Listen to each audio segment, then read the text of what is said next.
saw me, dancing, nodding along to the music then. Welcome to the show. This is the live show, Monday the 30th of March 2026. I am Phil Swallow. Great to see you here. Thanks for coming along and dedicating part of your busy evenings or other times of the day, depending on where you're watching from, to the show. This is episode 192 of, well, it started out as a podcast, but yeah, episode 192, audio version to go live as well. We've got a few on. Come on, you Spurs from Porno Pigeon. Have they appointed Robert? Is it Roberto De Zerbi or Robert? Anyway, that's the story of Spurs. I had a thoroughly enjoyable evening at Spurs a few Thursdays ago when we got 3 points. Everyone gets 3 points there. Merlin's Cat, good evening to you. Andy McGarty, let's go. It's summertime and the days are longer. They are longer, but it's very dull yesterday, wasn't it? Just dull and cold and a little bit gloomy today, but the days are longer. Hi Julie, good evening to you, and hi Jeff. So we got some regulars on, so that's good. But everyone's welcome here to this happy house, and yeah, it's just catch-up time, isn't it? It's been a 5-week month, so a little bit later than usual, but as per the standard way of doing these things, it'll just be a bit of chit chat and a few updates here and there. Roy has a new job. I wonder if he remembers the team name. Yeah, didn't he? Roy Hodgson. So he was appointed by Bristol City. Did he manage them before? I think I saw a headline that he'd managed them before. Evening, Rick. Thanks for joining, mate. So, yeah, I hope you're all doing well. Anyway, we are gradually getting out of this sort of gloomy period, and we'll see some longer days, some warmer weather ahead. We've had the odd warm day or two, and sometimes you get caught out because you think it's kind of be a warm day, but it's not once you get out there. But I have actually managed to apply some lawn treatment. So there's a good thing. The cat is watching me too. Yes, as long as, do they get an extra number if they can log in as well? Cat logins are welcome. So so it's been a busy month for me, mainly through giving talks. One in particular was a brand new talk, so there was a lot of prep, and that was Richard Persitti and I did last Wednesday, almost said Thursday. Good evening to you, Altenburg Eagles, and the footpaths are drying up. Time to get back in the woods. Actually, I noticed that. So again, no particular order. I did the video of the Larches. Kevin got in touch with me about that story. He'd seen the property on the video that I made about the Works Repair Depot in Addington Road, West Wickham, well, the Mad Mile. And he asked me if I knew anything about it. I did the research, and we told a story. It's lovely up there, actually. The walk is quite a climb. You don't notice it as a climb, but you start off at the Addington Road. There's a footpath that goes up, part of the Meridian Trail. I'm going croaky. And I'm tempted to go back to those woods in a couple of weeks' time when we got some bluebells and things like that out there. But yes, even then it was dry-ish compared with what it had been, and the edges of the paths were dry, so that does make a difference. I've got itchy noses and croaky throats when I start talking. Been fine all day. So the Larches, that was one. There is another property that he put me in touch with, but I'll have a look at that. And Andy, who joins the call here sometimes, I'm going to do something near where he lives. Started out as was there a stables nearby, so that's going to be a little one in the sort of South Croydon Wadden area. Missed the recent talk at Sanderstead. Don't worry. One of the things, when you put these talks together, there's a lot of work goes into it. Unless I haven't yet found a way of making a shortcut, but I put loads of work into it. Richard and I put loads of work into it. We were jointly presenting, and one of the things I said to him afterwards was, when you do that, you kind of hope that other people will be interested in it and it will get booked again. So the details, I can't remember if I've updated the website for that, but I'm already speaking to some other people who might want to hear the story, because it's quite something. So what else have we got here? We got Martin. Good evening to you. Happy springtime, Phil and all. So that was the Larches. The Sanderstead. Well, actually, I'm losing track of timing, but I did talk about the Sanderstead graves. I don't think I'd done that before the last show. And since then, when I've been going through loads of old Bournemouth Society papers, I've found the original talk that Joy Gadsby did. Joy wrote the book on stories of the Stones, Sanderstead graves, and so I told the story my own way, and that went down pretty well. And now I've found Joyce's original talk, and I've got access to that through the old records from the Bournemouth Society Council.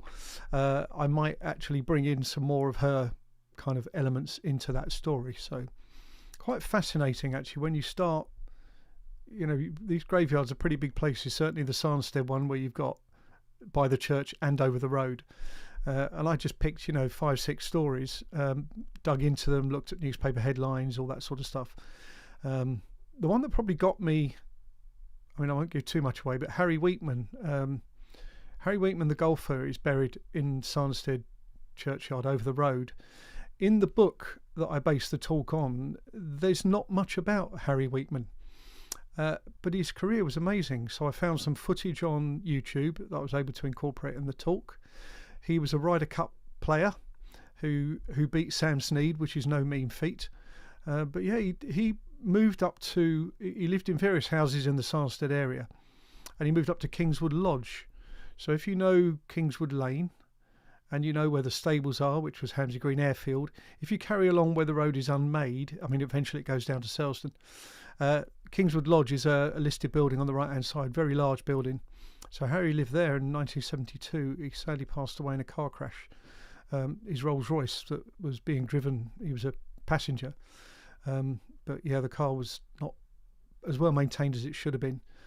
He lost his life sadly on the A22.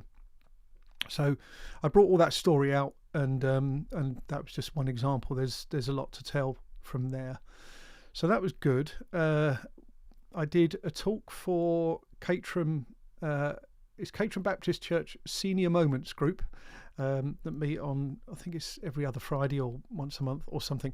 That was the Mountwood House talk that I've done one or two times already. I did Benjamin Beeson at the Civil Service Pensioners Association, and that was at John Ruskin. Is it Ruskin House or John Ruskin House? Coombe Road, on the junction there, Park Lane and Coombe Lane or Coombe Road, but the big Georgian building there. Really nice to go inside that building. I've possibly been there once or twice in the past, but yeah, nice group, really nice group. So enjoyed giving that talk. What else have we got? Special thanks to you, Richard, for the Streets of Adventure talk. Great double act and impressive research. Thank you very much. Well, that's got to go up, hasn't it? Add to broadcast. There we go. No, thank you, Martin. Our pleasure. Our pleasure to tell the story. We like to put a bit of energy into it, and we'd rehearsed a couple of the routines that came out during the talk. Some of this Richard's story obviously dovetails with that. So we do have plans, particularly now the weather's a bit better, to go and walk around some of that kind of Wimble Road area of Croydon where Richard's family business started out. So yeah, that's in the plan. That's on the list of items to do.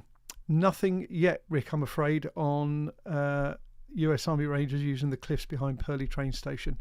I still need to spend some time on digging around on that one, seeing what records I can find and so on.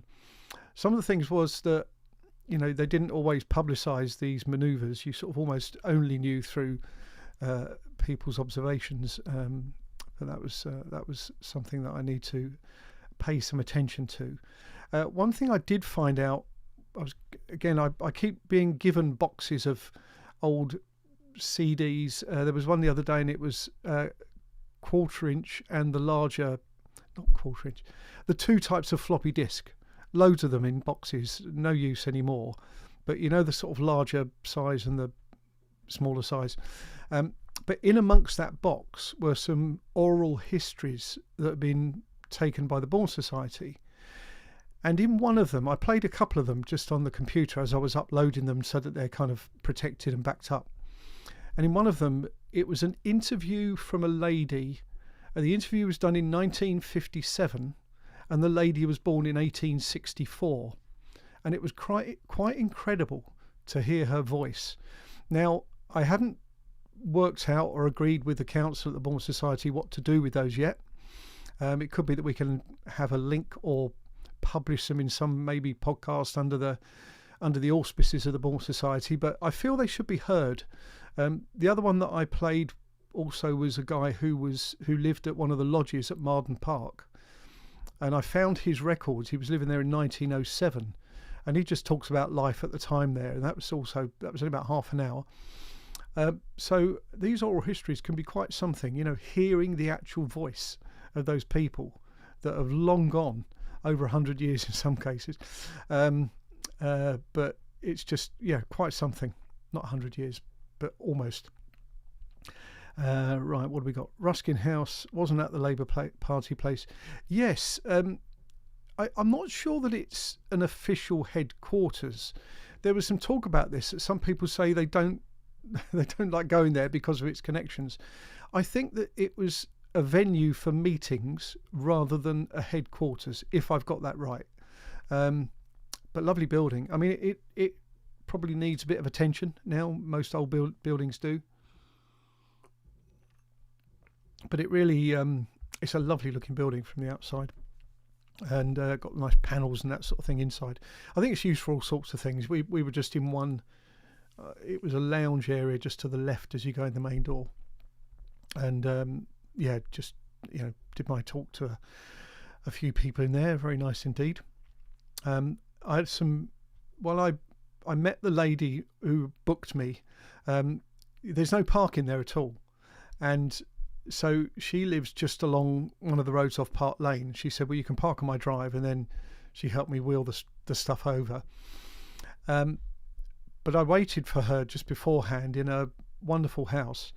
And we were talking house history, and I've gone back since then and dug into her house history a bit more. So that might be something to tell a story of. I don't think it's a problem. I'm just finding that I'm really I can't go out anywhere in the area now without examining and trying to date houses and explore their features. So there's going to be more of that stuff coming out. Croydon is so good for this. So much rich architectural history. That's it. Live folk music nights at Ruskin House. I remember those sort of ads. I think they still do them. I think they are still a venue for one of the folk clubs, because there's one that meet in Sanderstead, the Lime Meadow Folk and Blues Club at the Rugby Club. And I know that some of the performers there also go to Ruskin House. And is it the Oval in Croydon? But there's a few little venues dotted around where you can enjoy folk music in the borough. So that's, but yeah, it's just nice to get into these different venues. One of the things I found is that, I mean, they had a screen, which was good. I tend to take everything that I need, but I may not necessarily get it out of the car. So if they've got a screen, great. If they've got a table to put the projector on, great, but often they're not high enough. So I tend to just literally, like a pack horse, bringing all my stuff in. And then I know that I'm going to be able to put on the show. But as I say, it's the screen is the thing that I'd rather there be a screen there. Because the Bourne Society, we've got our meeting on Wednesday evening, and that's in the SoA Hall. So we've moved venues there. And I've been to the SoA Hall where there's been a talk on, so I know they've got a screen there, but we've got to lay out some other things like the audio system and that kind of thing. And it's Pete Burgess from the, I can't remember the exact title, apologies Pete, but he's basically a cave person, knows all about the geology of the area and knows chapter and verse about the sinkhole, which is not a sinkhole in Godstone area. So that'll be featuring in the talk that he gives on Wednesday night. If you can get there, I hope to see you there. So that's on Wednesday. What else have we got on here? The other little video I did was on the stink pipe in Sanderstead. It's only a short video, blink and you miss it. But it's just that I saw this pipe there, and I had to know what it was. The person I was chatting to had one opinion of it, and I had a different opinion. Did some digging. There's loads of these things all over the place because you have to vent sewers, otherwise problems can happen. It's just the placement of that was a bit odd for me because these were kind of seen as a Victorian thing, but they did carry on after that. And bearing in mind Onslow Gardens didn't come along until probably the late 20s, early 30s. It just seemed a bit odd, but it is what it is. Not that I climbed up to smell it, but it will do its job. And there's still venting now for sewers. There has to be, but they're kind of different formats. Can't beat a nice stink pipe. And I did join this group on Facebook, Stink Pipe Association, I think they're called. To much laughter from Sue, my lady wife. But yeah, there's people go out and just walk various parts of London and then or elsewhere and just post pictures of stink pipes. It's almost like once you see them, you can't unsee them. You'll just spot them everywhere. I think there's quite a few dotted around in Sanderstead. So that was I did. I suppose it was a bit of a recce the other day. I don't know why in my X number of years on this planet I've never really had a need to go down Purley Oaks Road very often. So I made a need to go down Purley Oaks Road. I parked the car up and went to Wet and Tree Garden. Lovely formal garden. They've got a rose garden and some other, a real mix of species of plants and trees and shrubs there. And then I joined there up to Purley Beaches and had a walk all the way around Purley Beaches, came back down Beach Avenue, lovely Edwardian properties down there. And then I kind of went back on myself up towards Sanderstead Road and picked out some more sort of Edwardian properties along there, which are a little bit hidden. It's quite a narrow road there, really, where it flattens out past the old library, the Sanctuary as it's now called. It flattens out, then it drops down again, where St Anne's College would have been on the left, or was on the left, once upon a time. Are you doing a group meet up and walk? Yes, and I'm feeling very guilty that I haven't put that into plan yet. So, and I probably have already said stay tuned. We have now got the weather. So what I will do, because I asked when I put that together, so I've got a list of people who've shown an interest. So I'm going to put a WhatsApp group together because it's just easier to and fro. And I'm going to pick a date, probably a Sunday morning, and it will be Hamsey Green. That's my chosen sort of tester because I've got some nice images and just knowledge about the area. So stay tuned. I will try and get that out in the next couple of days. Try and get a date in, and then as many that can come along, the more the merrier. About an hour and a half, maybe something like that. And I don't know if there are any coffee venues there, but we might try and do something for a coffee at the end. So yes, noted, and apologies.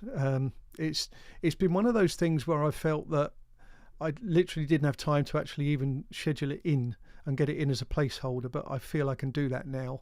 Once it's in there, then I've got everything that I can put together to get it out on the road. Brilliant.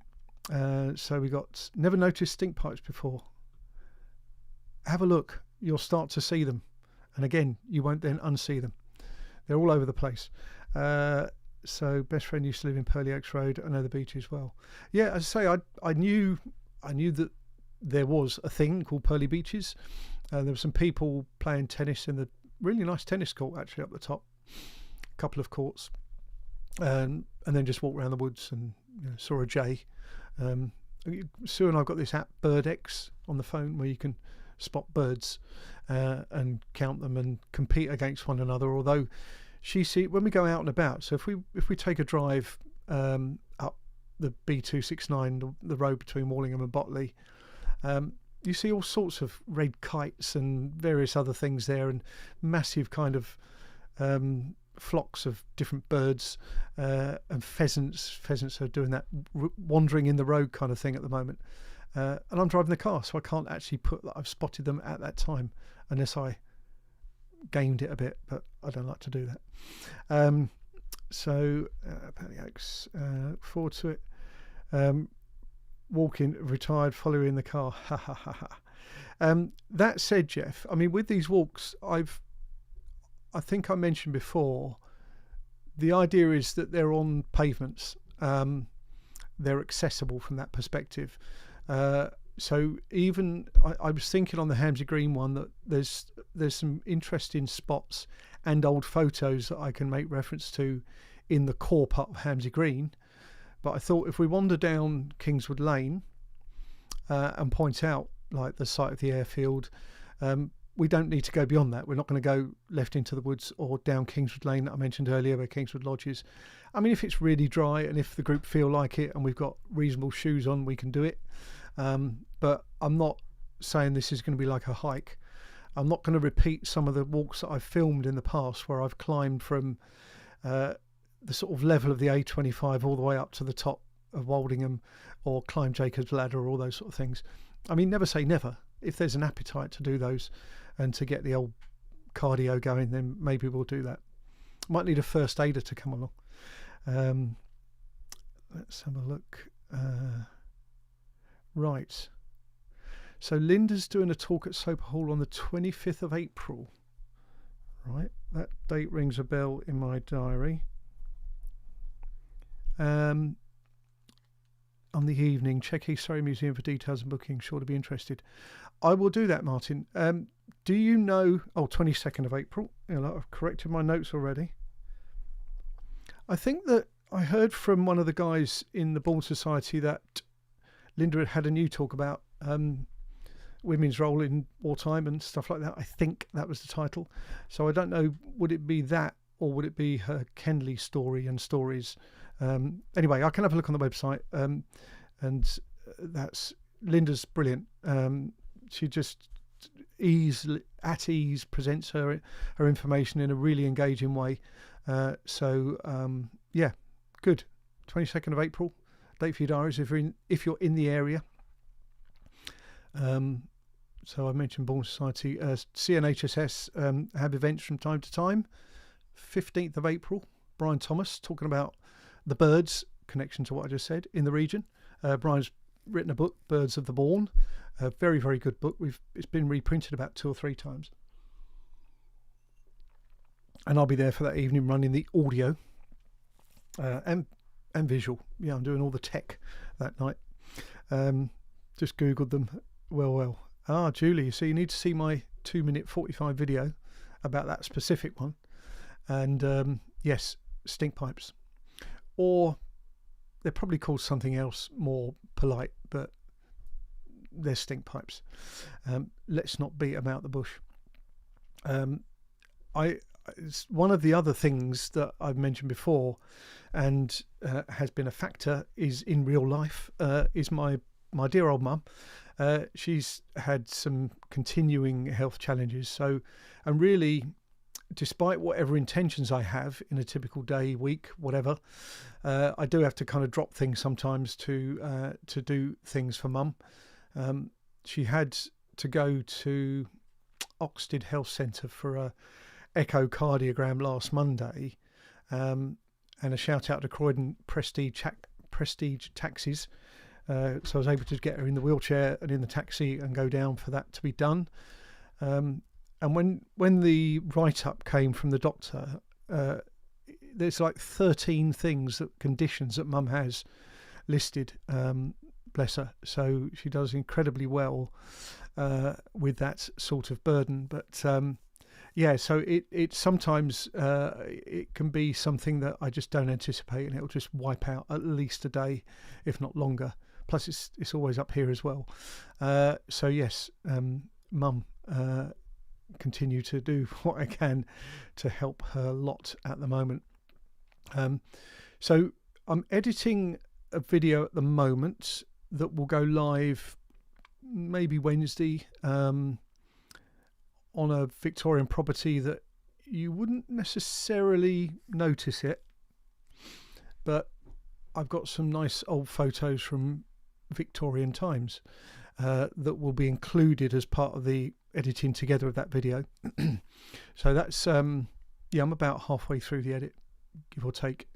So I'll get that done by Wednesday, and that will be live. After that, I've got past that stage of having videos filmed ready to edit and release. So I've actually got to now go out with camera. But as I mentioned earlier, there's Richard's stories. We're probably just going to do some filming and walking and chatting. But there's a lot of little stories to tell, and there's a lot of things that are still there that were there back in the day. So that's one to do. I'm going to do a revisit of Hamsey Green Airfield, because since I filmed it very basically in my very early days, I've just learnt more about the whole story. So it makes sense to just wrap it all again and do a walk around that area. I won't film it when we're doing the walk down there. Thank you very much for your wishes to Mum. That's very kind of you. 88 this year. Wow. Well, Mum was 89 in March when we had a new grandchild. Little Casper was born on the 1st of March, Mum's birthday, which was amazing. So first boy in a lot of girls in the family.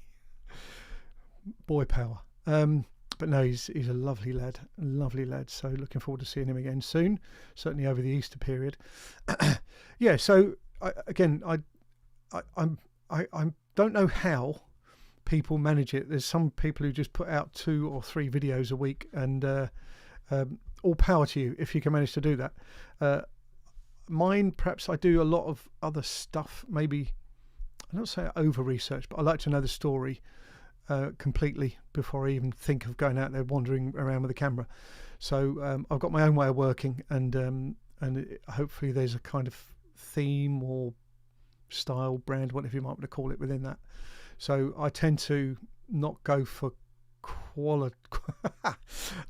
quantity. I try and aim for quality. So that's the aim. Right. So we've got ornate Victorian stink pipes in the car Shorten area. Brilliant. Thanks for that, Philip. There were 1 or 2 known manufacturers. I think one of the names began with B, but I can't remember it. I haven't got it written down.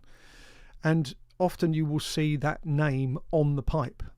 So when I was at Sanderstead, I was looking all around it, around the base, and trying to see if I could see any lettering anywhere, and I couldn't. So maybe they're not always, they weren't always turned out that way. But brilliant. Thank you.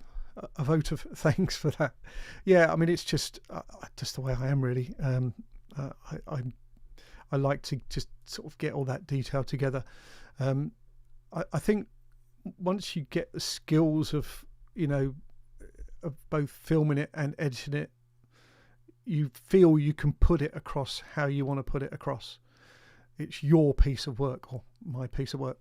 And to that end, I don't.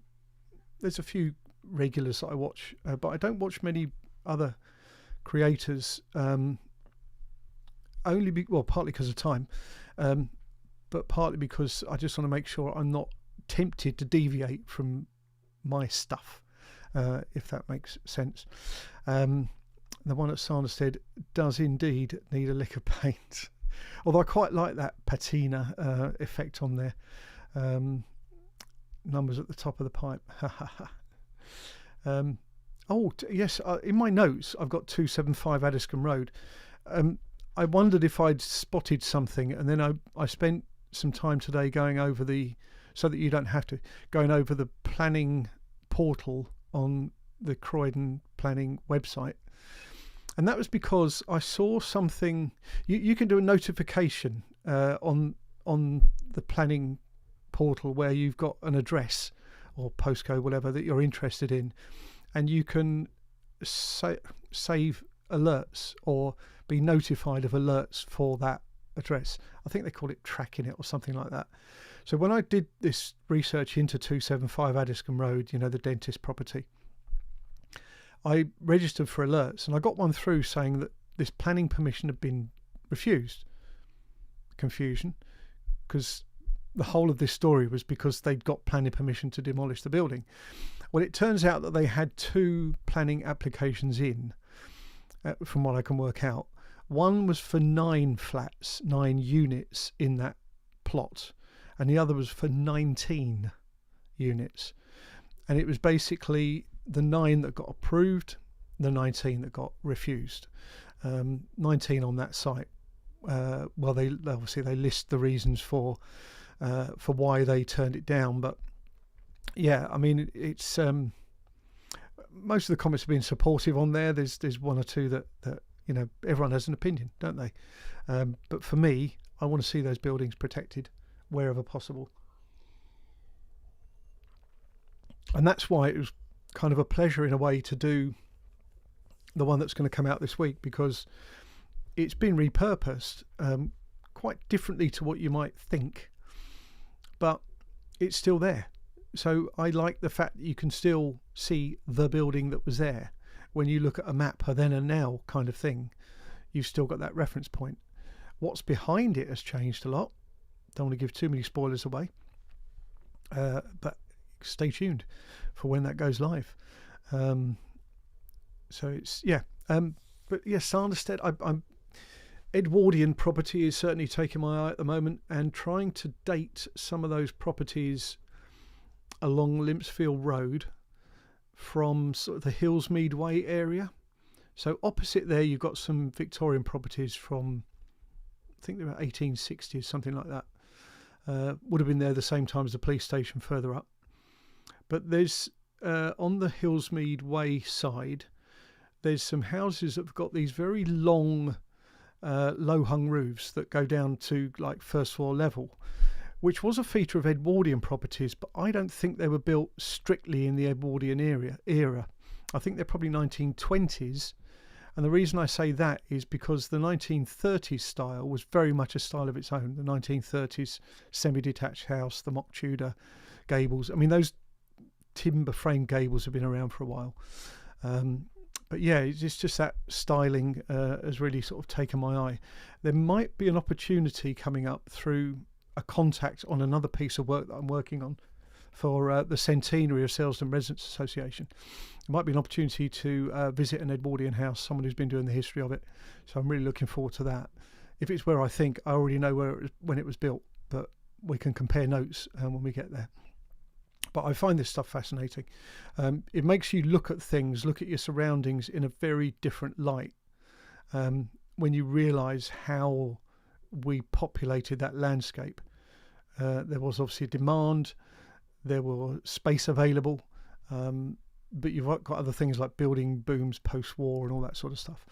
So it's kind of evolved a bit. It's probably helped by the fact that Croydon did those heritage areas where they, as part of that, they reviewed so much of the borough, and they did these little PDF things that I can now go out and do little filming. They're like snippets, really, short videos, but at least they've kind of done the research, highlighted it, and I like to share them as well because they, I think they're pleasing on the eye.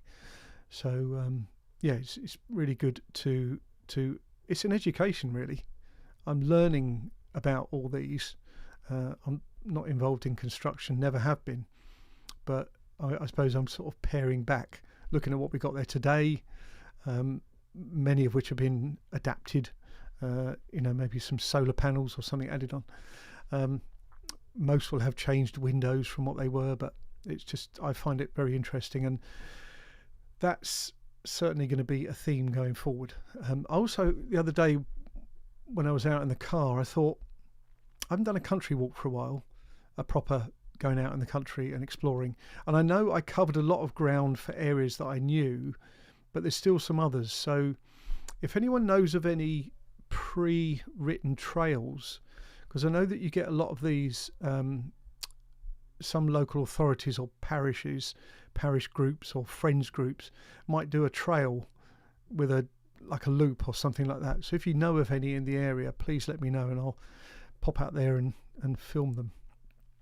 So Jack, building work was put off during the First War. Yeah, so maybe its building project was on hold whilst the men were at war.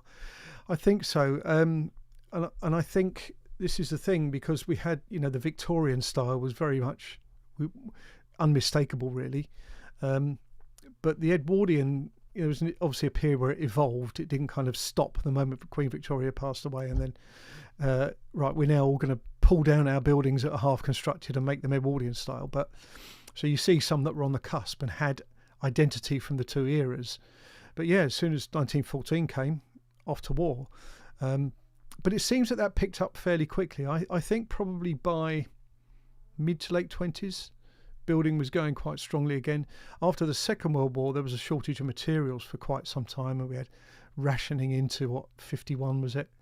And then we started to have the 1950s and beyond were being built, but perhaps not with the same style. This house was built in the 1950s, and it's all right, but of course Art Deco 1930s as well. Always a big sucker for that. When we were away recently, there was a nice guy put some comments on about one of the West Wickham videos, and he's really looking forward to the Coney Hall, and I've been down there a couple of times recently, so I feel I'm probably okay with the research. I do need to script it, schedule it, how I'm going to go, where I'm going to go, but there's not a huge amount to it, but there's enough to go around and pick out some rather wonderful Art Deco features, so that's going to happen. Right, so let's have a look. Croydon are consulting on a new conservation area for the Whitgifts estate, the Op Market of Addiscombe. Yes. Consultation includes public meeting on the 15th of April and a walk around the area. Martin, can you send me any links that there might be about that? That would be good. I don't think, for some reason, I don't think it allows you guys to post links. If you're able to send them to me, and if you can WhatsApp me, then I might be able to pick those up and post them into the chat. Interesting draft statement of the history of the area and developments in the 20s and 30s. Lots of photos and old maps. Right. Now, again, Martin, I'm not sure if I've seen that before, so or just bung them all in an email. That interests me a lot. So yes, I want to. Again, I want to just understand it so I can then tell the story. Someone mentioned to me the other day that the stuff that I do is a form of documenting. I think I've used that term as well before, but there's a sort of editorial element, and that's, again, it's hopefully YouTube is around for many years, won't go the way of some of these other sites, and yeah, we can use that as a form of documentation. I've mentioned before that even places like Wallingham, and Hamsey Green, when I did the videos there sort of 4 or 5 years ago, a bit more, already there's been some shops that have changed hands maybe 2 or 3 times since then. So it's ever evolving. So yeah, just putting a marker down. I'll have to do a series of revisits. So that'd be cool. We haven't mentioned things on TV for a while, have we? Sue and I, what was it we watched last night? Grace.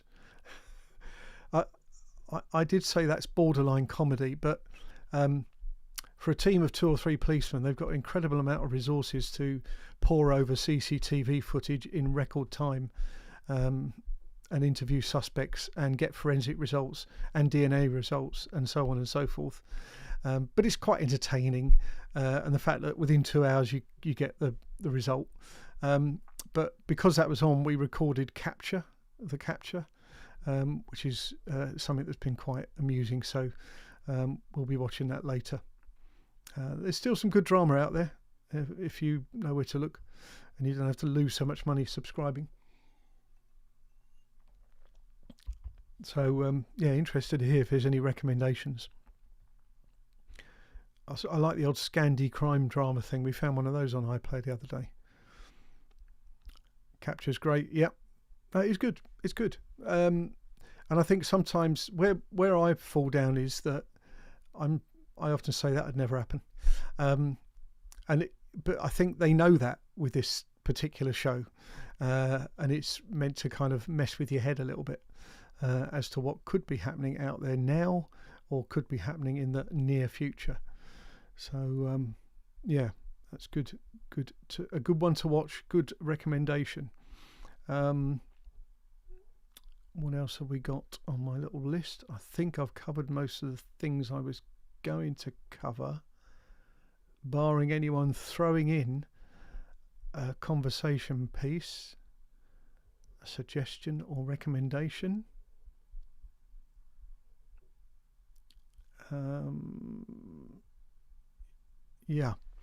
So that's my agenda covered. So let me know if there's anything that you're interested in, or that you'd like me to add to my ever-growing list of places to film. Right, I'm now going to copy this link. Thank you, Julie.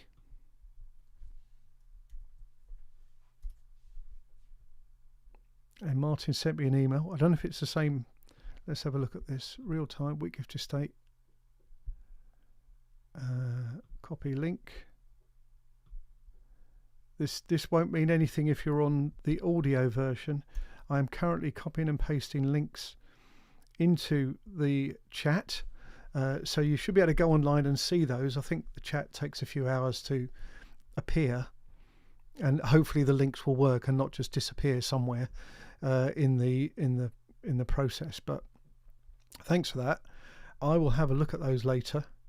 Yeah, very interested. I mean, it's that time of year where building up to local elections, so you've almost got to take with a pinch of salt certain things that are said and commitments that are done, and where a group of council employees will pop up and just start cleaning up something. I do sound a bit cynical, but you know what I mean. So thank you, mate, for wishing my mum that she's better soon. Yeah, I mean, she's at that stage where it's really trying to be as comfortable as possible. What she's got probably won't really get better from per se, but medication and stuff can make things as best as they can be. So yeah, I'm not the only one probably on this call that is in this situation or has been in this situation in the past. So again, I think I'm speaking to a number of people that are of the same understanding as I am at the moment. But no, the support's good. Thank you. Really do appreciate that. So yeah, cool. Right. So I'll just hover for anything else that might come along. Any other things of interest? Actually, what I was going to do is quickly check my list if I can get to the notes. Why won't it let me see them?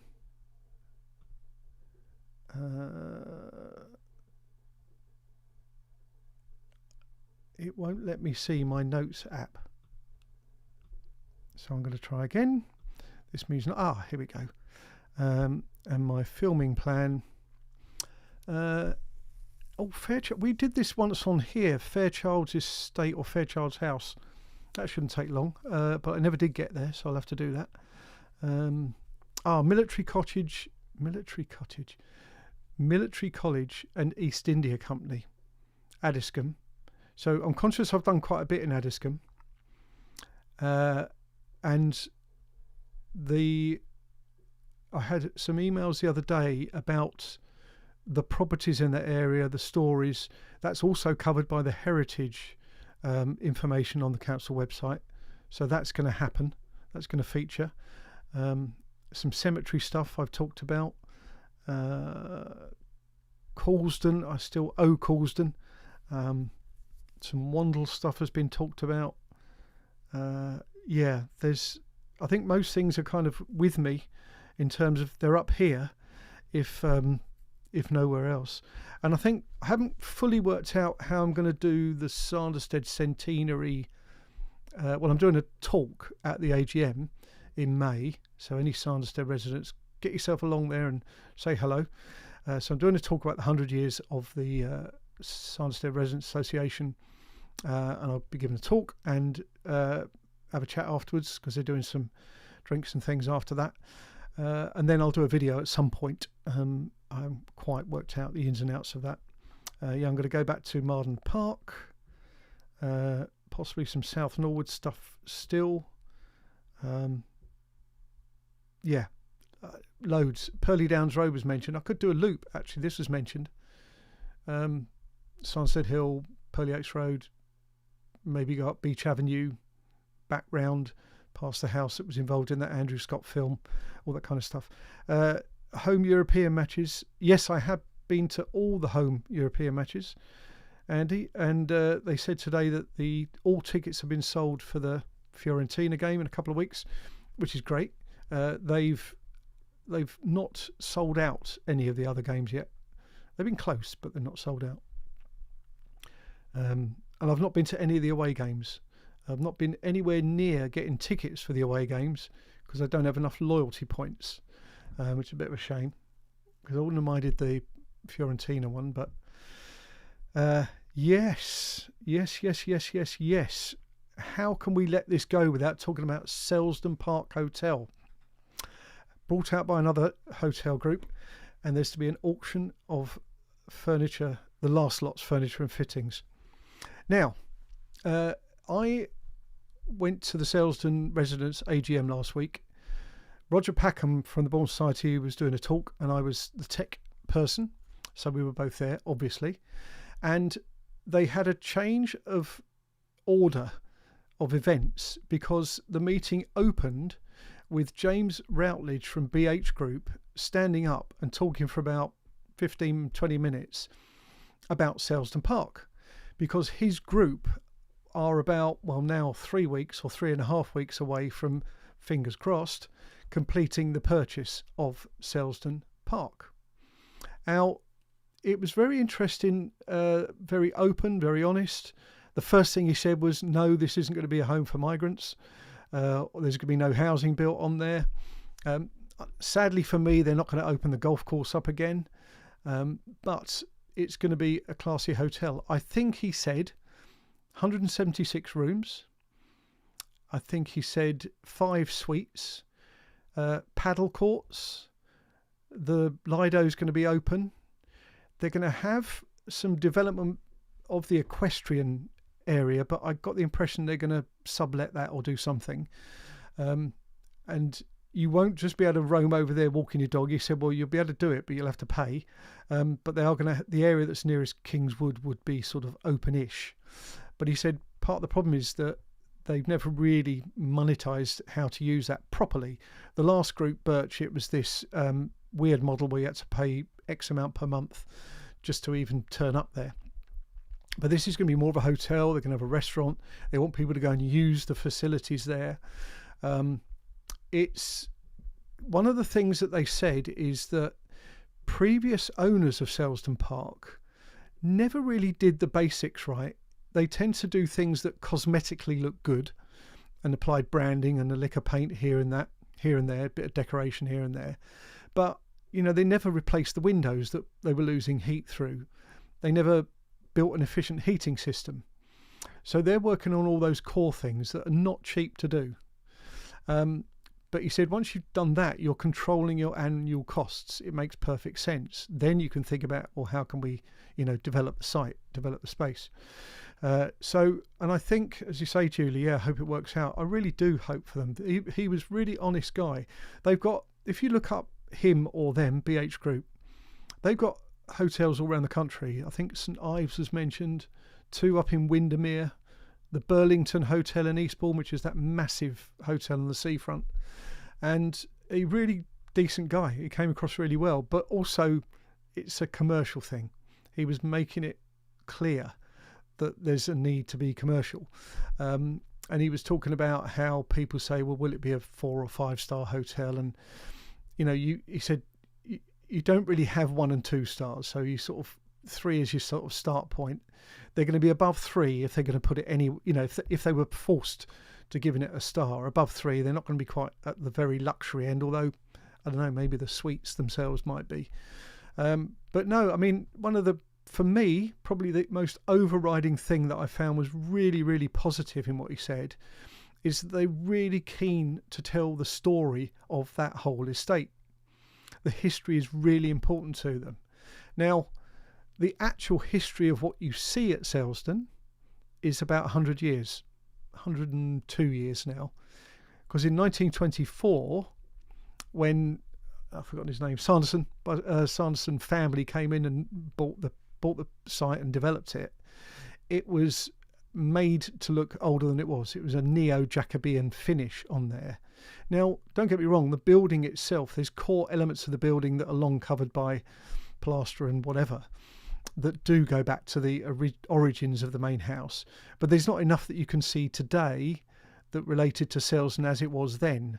And I know that because I tried to get it listed. And that's the sort of feedback that I got from English Heritage. So when they just said, no, they weren't going to list it. So, but they recognised just the place that the building there, the site there has on the history of the area, and they want to make something of that. So they're looking to get, prints, artworks, and whatever references they can to tell the story of the building throughout the building. So that was really great news, actually. I was asked if there's something I can do towards that. So I'm going to have a meeting with them in due course, because my bandwidth is not great at the moment. But, if we could say, could you do this and this, very specific things without getting too engrossed in something that will have no end. I won't make any references to what's going on in the world at the moment. But, it's important to have objectives and boundaries, if you like, set.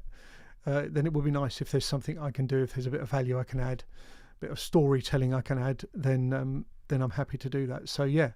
Thanks very much for mentioning that, Martin. So as I say, I know the day after, the stories about that appeared in Inside Croydon and probably some other online sites. I don't remember Steve being there from Inside Croydon, but I was certainly there. So I heard everything from James Routledge, as did all the key reps of the Selsdon Residents Association, and obviously a number of residents there and councillors. Robert Ward, the councillor, has been working quite closely with them. So if there's anything else that you might want to ask that I might have the answer to, just fire a question in my direction separately or whatever. So yeah, I think that they did say, because it's at least 3 years, is it now, that it's been 2 to 3 years, I think, that it's been in administration looking for a buyer. And they said they are the first serious buyer to come along. There was I think there was a partnership that came along, but they would be filed under the not serious or not able to finance it, whatever it might be. It was a non-starter. Whereas now, as I say, it's in a position where there's more chance of us seeing Selsdon Park Hotel, or whatever they might want to call it. It'll have Selsdon and be a hotel in the name. But I think the fact that it's, we'll be able to go there and get in there. There won't be a barrier down like there was at in the Birch days. So yeah, really looking forward to that. Finish on a high. So they just said it's quite delicate. The negotiations have been okay. There's been a few fraught moments, but it was, as at last Wednesday, there was a 4-week period, and they hoped at the end of that 4-week period they would complete the purchase. So let's hope that that does happen. Someone did say, how long would it take then to open?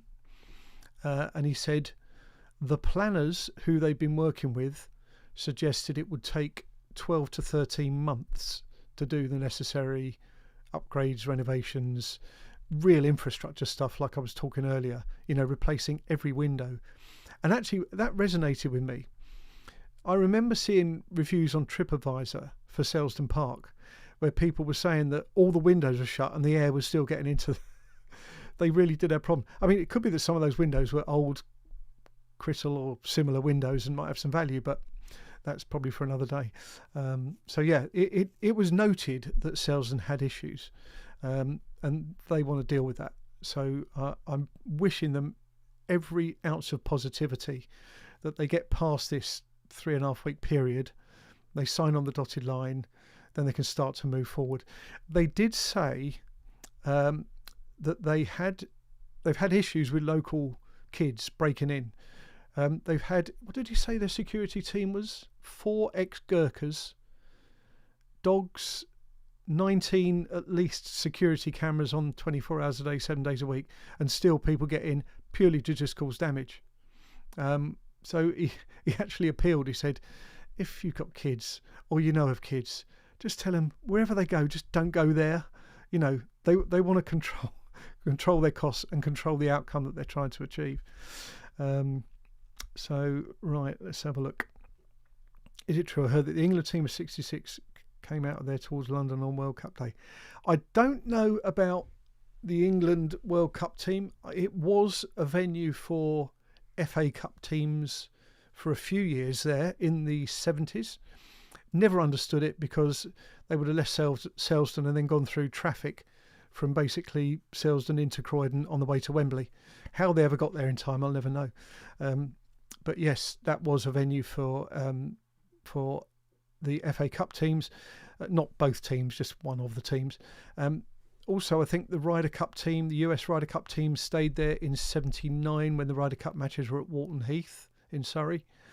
And there were all sorts of other very famous people that stayed there. So make sure they have the Phil Swallow suite for you to stay in. Yeah, I mean, you know, that'll be on my contract. You know, if I do a bit to help them from a local history perspective, yeah, just no biggie. Just name a suite after me, please. I'm joking, of course, but it would be nice. So thanks again, Martin, for that. I hadn't put that on my little agenda. I should have done, because it was definitely a case of being in the right place at the right time, you know, to get... It did also make me think about when I gave a talk, or I had reason to be there, when Birch stood up and did their presentation after taking over the site, talking about their business model. So it's almost gone full circle. But hopefully we'll get a new serious occupier, owner. You think Spurs stayed there? Yeah, actually I saw something the other day and it said congratulations to Spurs for going 7 days unbeaten. 81 or 82 FA Cup.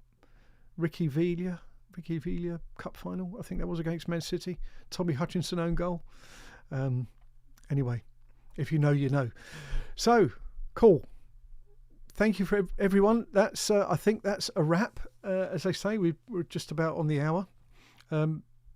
Thank you for coming along and joining in. Really look forward to this. It's always good fun.